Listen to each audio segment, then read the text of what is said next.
Во последните 100 дена владата ќе ја предводи Албанец, но тој мора да биде од ДУИ. Министерот за надворешни работи Османи смета дека договорот со СДСМ, односно со тогашниот премиер Зоран Заев, не се однесувал само на тоа дека предизборниот премиер ќе биде по националност Албанец, туку морал да биде од нивната партија.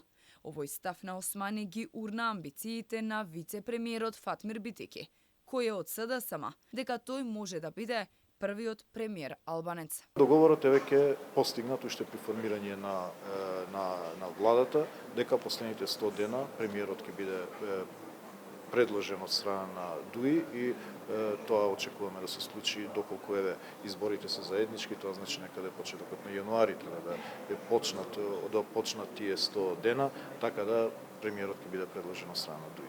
Интегративците се убедени дека кога и да се случат изборите, ќе победат, па немаат ништо против да се прифати идејата на ВМРО ДПМН за споени избори со цел да не се оптерети буџетот.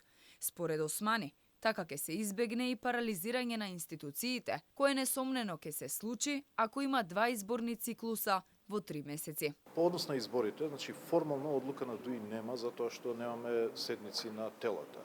Меѓутоа се разговара помеѓу членовите на претседателството, помеѓу во партијата и за нас има расположение за било која опција. Во моментот такви ни се внатрешните анкети дека ДУИ победува во било која варијанта.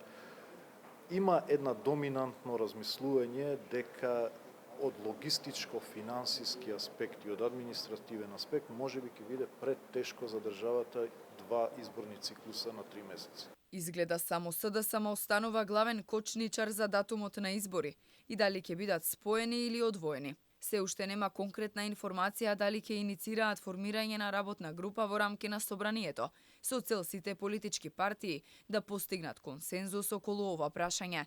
Во парламентот топката уште се префрла од власта на опозицијата и обратно, додека времето ги гази. Ако не се договорат за 40 дена, претседателот на собранието ќе мора да распише избори.